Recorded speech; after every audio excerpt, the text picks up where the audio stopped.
चड्ढा जी supreme court के वरिष्ठ वकील है। संजय जी, बहुत बहुत शुक्रिया, आपने समय निकाला। और हमारे संजय जी, जब 22 भाषाओं में संविधान देश के सामने मौजूद है, तो क्या आपको लगता है, जैसे हम कहते हैं ना कि हर एक आम आदमी को कानूनों के बारे में थोड़ा थोड़ा जरूर पता होना चाहिए ताकि वो अपने हक और अधिकारों के लिए संघर्ष कर सके, क्या वही एक शुरुआत है? संविधान के बारे में पता होना बेहद जरूरी है लोगों को। संजय जी। संतोष जी, बिल्कुल सही आपने कहा और मैं आपकी बात से पूर्णतः सहमति जताता हूं, बताता हूं कि जो ये पर्पस है, देखिए कानून बना देना अपने आप में एक बड़ी बात नहीं है। कानून को जन जन तक पहुंचाना एक बहुत ही महत्वपूर्ण और बहुत ही इंपॉर्टेंट एस्पेक्ट होता है, जिसको कि हर व्यक्ति तक पहुंचना।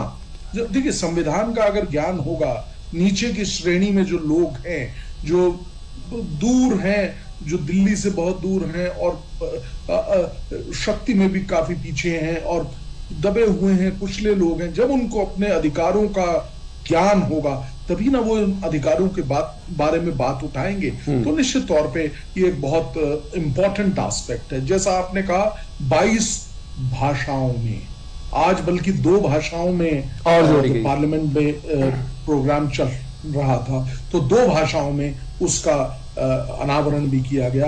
इससे पहले अन्य भाषाओं में किया गया। 2 भाषाओं में इसको संविधान को ट्रांसलेट करके और लिखा गया। इसका उद्देश्य क्या है? उद्देश्य मात्र और मात्र यही है कि कैसे जन जन तक कानून की भावना पहुंचे, कॉन्स्टिट्यूशन की भावना पहुंचे, बाबा साहब अम्बेडकर का, नेहरू जी का, गांधी जी का, सबका जो एक सींचा हुआ, जिसे कहते हैं ना, राष्ट्र जो निर्माण करने का कार्य था, वो पहुंचे। इसके लिए इसको किया गया। और इसके अलावा अभी चैलेंजेस की कमी नहीं है, हमारे पास चैलेंजेस बहुत हैं। संतोष जी उस पर बात करेंगे अगर आप चाहें तो। मैं बिल्कुल सही कहा आपने संजय जी की चुनौतियों की कमी नहीं, अभी बहुत चुनौतियां हैं जिनको पार करने की जरूरत है, वो चाहे जागरूकता को लेकर हो, चाहे लोगों तक पहुंच बनाने की हो। लेकिन तो संजय चड्ढा जी, क्या आपको लगता है जिस तरीके से कानूनों के मकर जाल को भी खत्म किया गया, क्या लोगों की जिंदगी को सहज बनाया गया है, सरल बनाया गया है? बहुत बेहतरीन बात आपने करी। और किस तरीके से, देखिए इसीलिए मुझे याद आता है, एक केशवानंदन भारती का केस था, 13 जजेस बेंच ने उसमें एक बहुत रोचक बात कही थी कि हमारा constitution flexible yet rigid, flexible भी है लेकिन कठोर भी है। क्या इसका उद्देश्य है, मैं आपको बताना चाहता हूं। देखिए लॉ, जैसा मैं हमेशा कहता हूं कि लॉ जो है बड़ा डायनामिक है, स्टैटिक नहीं है, स्थिर नहीं है।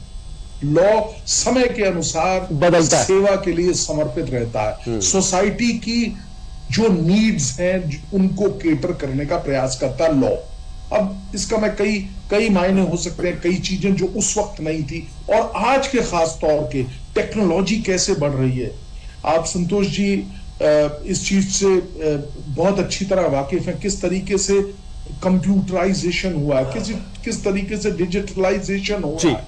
इस सब चीजों से आज से 75 साल पहले अगर हम देखें तो क्या ये चीजें थी?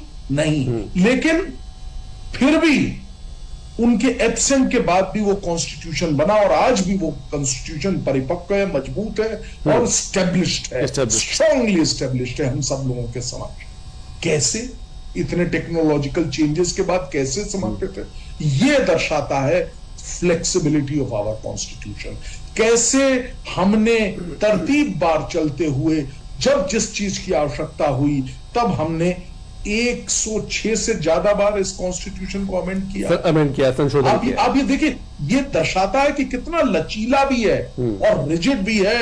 जब बात आई कि जहां पे basic structure of the constitution को छेड़ने की कोशिश की गई तो सुप्रीम कोर्ट ने कहा रुको, आप कॉन्स्टिट्यूशन को नहीं छेड़ सकते। Basic structure of the constitution जो कि ग्रैंड नॉर्म है उसको फॉलो करना ही पड़ेगा, उसको आप बदल नहीं कर सकते। स्टेब्लिश किया कॉन्स्टिट्यूशन। और वहीं पे तो हमारा जो सिस्टम है ये सेपरेशन ऑफ पावर तो बहुत अच्छी दर्शाता है, लेकिन साथ ही साथ 1 मिनट जरूर लूंगा आपका और बताना चाहूंगा, हम चेक्स एंड बैलेंसेस के द्वारा भी गवर्न होते हैं। हम गवर्न होते, दैट ब्रिंग्स द डायनेमिज्म उसके द्वारा डायनेमिज्म आता है हमारे कॉन्स्टिट्यूशन के इस पर्टिकुलर जिसे कहते हैं ना स्वरूप की वजह से हमारा कॉन्स्टिट्यूशन एक बार डायनेमिक हो जाता है। और हम लोग इस चीज को पाते हैं कि जैसे कि आप कोई एक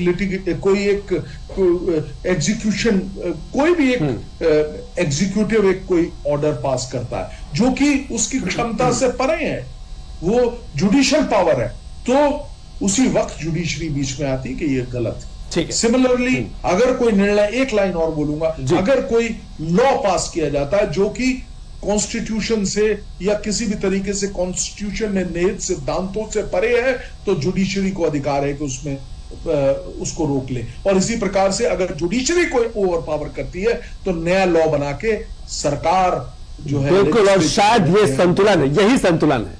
एकाधिकार किसी का नहीं है, ना जुडिशरी का है, ना संविधान का है, ना संसद का है, क्योंकि ये लोकतांत्रिक मजबूत देश है और सबसे और हम सब पावर ड्राइव कहां से कर रहे हैं? ये तीनों जो पिलर्स हैं, ये कहां से पावर ले रहे हैं? इसी कॉन्स्टिट्यूशन से। ये सबसे बड़ा रोल, इसी संविधान। जी संजय जी कुछ कहना चाह रहे हैं? भूपेंद्र जी, संजय जी कुछ कहना चाह रहे हैं? जी संजय, मैं भूपेंद्र जी की बात से इत्तेफाक तो रख रहा हूं, और एक बात बताना बहुत उचित समझता हूं यहाँ पे। जब कॉन्स्टिट्यूशन की बहस चल रही थी उस वक्त ये जो freedom of speech and expression पे जब गहन चर्चा चल रही थी, तो उस वक्त एक ग्रुप था, उसने कहा कि freedom of speech and expression जो है वो जो है एक एब्सोल्यूट राइट होना चाहिए, उस पर कोई एक्सेप्शन नहीं होनी चाहिए। तब मुझे याद है राजेंद्र प्रसाद जी, जो कि पूरे कॉन्स्टिट्यूशन जो बॉडी थी उसके अध्यक्ष थे, उन्होंने और उनके द्वारा और भी अन्य लोग, बाबा साहब अम्बेडकर साहब ने भी ये कहा था कि पूरे विश्व का हमने अध्ययन किया और हमने ये पाया कि कहीं पे भी speech and expression absolute right नहीं है।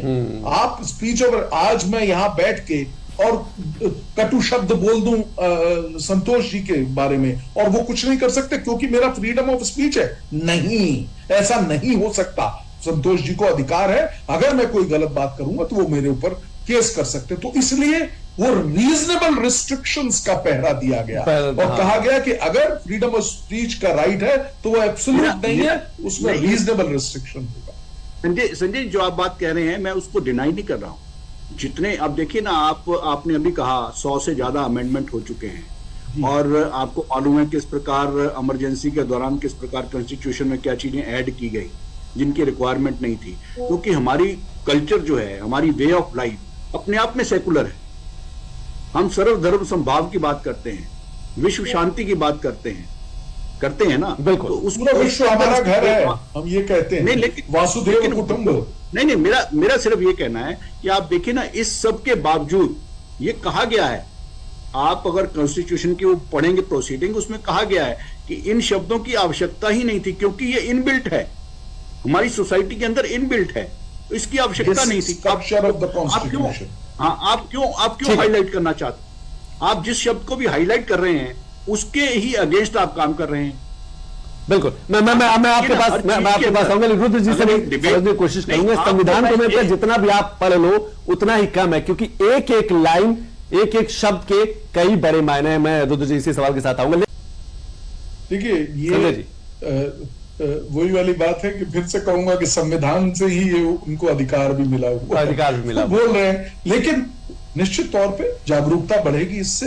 अच्छी बात है अगर कोई कह रहा है कि संविधान को फॉलो नहीं किया जा रहा है और हम अपने कार्यों से ये दर्शा देते हैं या सरकार अपने कार्यों से ये दर्शा देती है कि आप दिखाइए कहां पे नहीं फॉलो हुआ या कहां पे कोई चेंजेस की बात आई है। और देखिए, सबसे पहली बात, जैसा चेक्स एंड बैलेंसेस के विषय में मैंने आपसे कहा कार्यक्रम की शुरुआत में भी कि चेक्स एंड बैलेंसेस है, कहीं पे भी अगर कोई जो लिम्ब है सरकार का, चाहे वो जुडिशरी हो, एग्जीक्यूटिव हो या लेजिस्लेचर हो, वो अपने कार्य से उस पथ पे नहीं चलेगी जिस पे उसको चलना चाहिए, तो उसको देखने के लिए दूसरा लिम्ब वहां बैठा है।